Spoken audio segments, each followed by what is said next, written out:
मित्रांनो नमस्कार आणि सर्वांना जय महाराष्ट्र, राम राम, जय हिंद. आता काल विधान परिषदेमध्ये एक निरोप समारंभ झाला, ते म्हणजे अंबादास दानवे यांचा. आणि याच्यामध्ये काही अशा घटना घडल्या, काही अशा गोष्टी झाल्या, तेही संशोधनाचा विषय आहे, मी असं म्हणतो याला.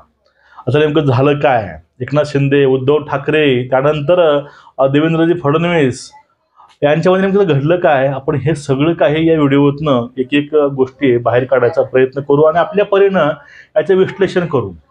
आपण याच्या एका तात्पर्याकडे पोहोचलो की यामध्ये उद्धव ठाकरेंना जी काही ऑफर देवाभाऊनं दिली आहे ती ऑफर नसून ते ठाकरेंची त्याने लायकीच काढली आहे. मित्रांनो, झालं असं, विधान परिषदेचे विरोधी पक्षनेते अंबादास दानवे यांचा काल निरोप समारंभ. याच्या निमित्त त्यांनी कार्य कसं केलं, त्यांचं स्वभाव, कार्य, त्यांची कारकीर्द याविषयी त्या ठिकाणी चांगलं चांगलं बोलायचं असतं. आता पूर्वी सभेमध्ये म्हणा किंवा असं मीडियासमोर बोलताना कितीही जर प्रखर मतं मांडले, पण त्या ठिकाणी शेवटी निरोप देताना हे चांगलं चांगलं बोलायची प्रथा ही चौकडच असते. मग त्या ठिकाणी दानवेविषयी चांगलं चांगलं बोलताना फडणवीसांनी जी काही फटकेबाजी, टोलेबाजी केली आहे तेही खूप महत्वाचे. त्या ठिकाणी एकनाथ शिंदे काय बोलले होते, उद्धव ठाकरे काय बोललं, देवेंद्र फडणवीस काय बोलले, आपण याकडे वळूच. पण तत्पूर्वी काय झालं होतं, हे सगळा कार्यक्रम आटोपला त्यानंतर बाहेर जे फोटो सेशन चालू होतं त्यामध्ये सर्व पक्षीय जे आमदार आहेत त्या ठिकाणी फोटोला येत होते आणि पुढच्या रांगेमध्ये महत्वाचे काही नेते आहेत ते बसले होते. त्यामध्ये फडणवीस असतील किंवा अजित पवार असतील, एकनाथ शिंदे असतील, हे सर्वजण सदस्य, सभापती. काय झालं, ज्यावेळेस एकनाथ शिंदे हे त्या फोटोच्या लाईनमध्ये आले त्यावेळेस त्या ठिकाणी कोणीच नाही उठलं, फक्त नीलम गोरे ह्या उठून उभा होत्या ते शिंदे बसेपर्यंत. शिंदे धावत धावत आले, बसून गेले. पण ज्यावेळेस उद्धव ठाकरे आले त्यावेळेस पूर्ण त्या पुढल्या खुर्चीची काही लोक आहेत, नेते आहेत, ते तिथं सर्व उभे होते आणि त्याच्या अगोदरच शिंदे हे पूर्वीच उभे होते. मग त्या साईडला नीलम गोरे हे बसले होते शिंदेच्या एक खुर्ची सोडून, आणि तिकडनं उद्धव ठाकरे आले. मग त्यावेळेस आता नीलम गोरे उद्धव ठाकरे यांचं संभाषण झालं, पण उद्धव ठाकरेंनी शिंदेच्या बाजूला बसायला टाळलं. त्याने त्या ठिकाणी नीलम गोरे यांना बसवलं. नीलम गोरेंच्या बाजूला तिथं उद्धव ठाकरे हे बसले. यातूनही काही विश्लेषक वेगळं बोलतात, काही वेगळे बोलतात. काही म्हणतात की एकनाथ शिंदेचा चेहरा बघण्यासारखा होता, उद्धव ठाकरे जर बाजूला बसले असते तर त्यांना अटॅक आला असता. काहींचं म्हणणं आहे की वाघा शेजारी फक्त वाघ बसू शकतं, वाघाच्या शेजारी वाघ बसला नाही, वाघ जाऊन बसला बाईच्या शेजारी. काही लोक असंही म्हणतात.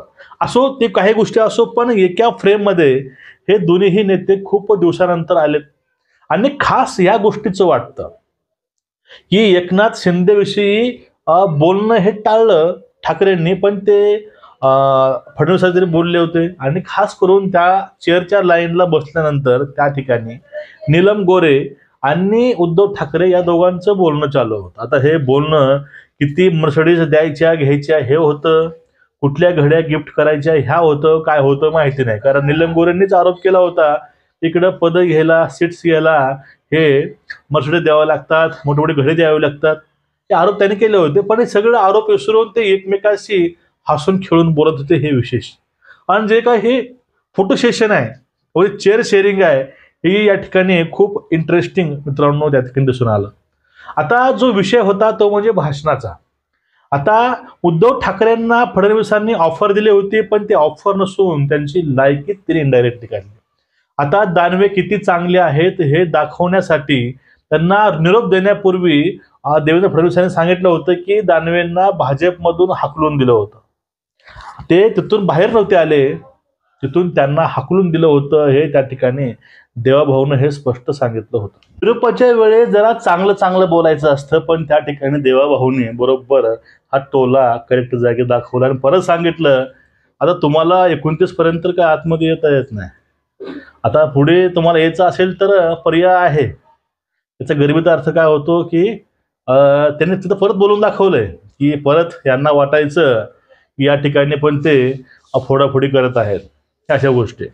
आणि त्यानंतर जे काही महत्वाचं जे तुम्हाला होतं ते सांगावं असं वाटलं मित्रांनो, ते म्हणजे हे 2019 मध्ये काका काकू सोबत ज्यावेळेस उद्धव ठाकरे हे गेले होते हिंदुत्वाचे मते घेऊन, त्यांनी हिंदुत्वाच्या मतदारांशी गद्दारी त्यावेळेस नैतिकतेने केली होती.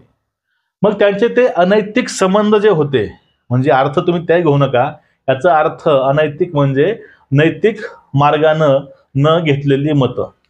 हे अनैतिक मतं घेऊन तिकडे गेले आणि परत त्यानंतर 2024 मध्ये त्यांचं जे काही आहे तो कार्यक्रम याच लोकांनी करून दाखवला. कारण लोकसभेचे गणित खूप वेगळे असतात, विधानसभेचे गणित वेगळे असतात, लोकसभेचे मतदारसंघ हे वेगवेगळे असतात, काही मतदारसंघ तोडले जातात. पण या ठिकाणी विधानसभेला हा करेक्ट कार्यक्रम या ठिकाणी होत असतो आणि तो कार्यक्रम मतदारांनी करून दाखवला. आणि त्या ठिकाणी उद्धव ठाकरे 19चे उद्धव ठाकरे कसे होते आणि 24चे कसे होते हेही महाराष्ट्रानं बघितलेलं आहे.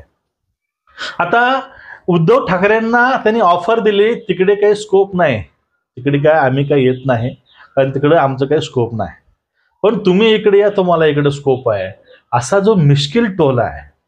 जे काही हे गंभीर जे वाक्य आहे, तुम्हाला हे वाक्य सोपं वाटतं मित्रांनो, पण ह्या वाक्याचा मतीत अर्थ गंभीर आहे. आणि गंभीर सुद्धा एवढा अर्थ याचा होतो बघा. तिकडं आम्हाला तर कुठलं स्कोप नाही, कारण तुमची विचारसरणी, तुमची मित्रपक्षी यांची विचारसरणी हे पूर्ण वेगळे वेगळे भिन्न आहे. पण तुम्ही इकडं आलात, तुम्हाला इकडं स्कोप आहे, त्यांनी बोलले. कारण त्यांनी स्कोप हे आताच सांगितलं नाही, कारण उद्धव ठाकरेला सोबत याचा प्रश्नच नाहीत, कारण उद्धव ठाकरेपेक्षा जास्त मोठी शिवसेना हे इकडे ऑलरेडी आहेच हिंदूंच्या स्वरूपामध्ये. मग यांनी ह्या गोष्टी का बोलल्या असाव्यात, इकडे स्कोप आहे तिकडे स्कोप आहे, मग तिकडे तर ठाकरे राहिले नाहीत तर नेमका विरोधी पक्षच उरल का, हा एक मोठा प्रश्न या ठिकाणी होतो. पण त्या ठिकाणी नेमकं देवाभाऊला काय सिद्ध करायचं आहे हे सुद्धा पाहणं तेवढंच महत्वाचं आहे. आता तिकडं तुमची घुसमट चालली आहे, तिकडं तुमचंच भागत नाही, तिकडं तुम्हीच उघड्यावरती पडलात, तिकडे तुम्हालाच काडीची किंमत नाही, तिकडे तुमचे कार्यकर्ते नेते हे तुम्हाला सोडून जातात, तुम्ही तिकडे तुमचा पक्ष हा धरून ठेवू शकत नाही, तुम्ही आपले लोक हे धरून ठेवू शकत नाही, तुम्ही आपली विचारसरणी ही धरून ठेवू शकत नाही. मग त्या ठिकाणी तर आम्ही आलो, त्या ठिकाणी आम्हाला वैचारिक पण आम्हाला तिकडे स्कोप नाही, आणि तिकडे आम्हाला राजकीय हे स्कोप नाही, आणि तिकडे आम्हाला नैतिकतेचं किंवा सामाजिक सुद्धा स्कोप नाही. तुमच्याकडे आम्हाला कसलंच स्कोप नाही, पण तुम्ही आमच्या विचारसरणीकडे झुकलात, तुम्हाला भविष्यामध्ये स्कोप येऊ शकतं, हा त्यांना गर्भित इशारा द्यायचा होता. तुमचा तिकडे स्कोप नाही याचा दुसरा अर्थ आपल्याला असा लावता येईल की तुम्ही त्या ठिकाणी सगळे विचारसरणी सोडून तिकडे गेलात, पण जर आम्ही आमची विचारसरणी सोडली तर तिथं आम्हाला स्कोप येणार नाही. तसंच तुमचं स्कोप भाजपची युती तोडून तिकडे जाऊन तुमचं स्कोप कमी झालंय, तसं आमचं ही स्कोप त्या ठिकाणी जाऊन कमी होईल. त्यांना असा पण थोडा लावायचा होता.